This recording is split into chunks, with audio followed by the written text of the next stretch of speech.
মন্ত্রণালয় থেকে ইভালুয়েশন করা হচ্ছে এই প্রজেক্টে যে এত টাকা খরচ হলো রেজাল্টে কি পেলাম হচ্ছে না। সব মিলিয়ে আমাদেরকে সবকিছু দেখার জন্য চেষ্টা করতেছি। ইতিমধ্যে ঢাকা বিশ্ববিদ্যালয়ের স্বনামধন্য শিক্ষকরা নিজের বিশ্ববিদ্যালয়ে খবর না রেখে আমার নামে পোস্ট করেন মন্ত্রী ব্যর্থ, ফেল করেছে।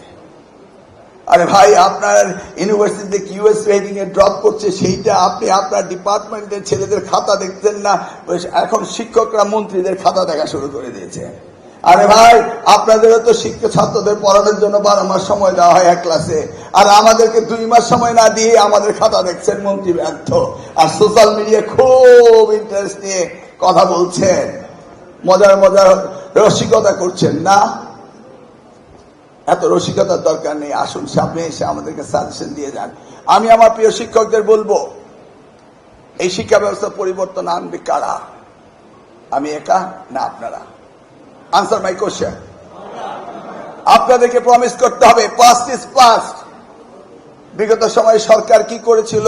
2টি কলম দিয়েছিল, একটি কালো একটি লাল, খাতায় লিখে দিতে হতো, না হলে প্রশ্নপত্রে রিপিট করে খাতা ভরলেই মার্ক দিতেন।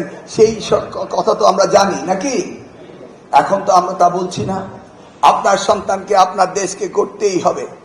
মাননীয় প্রধানমন্ত্রী প্রত্যয় আগামী দিনের বাংলাদেশ গড়া।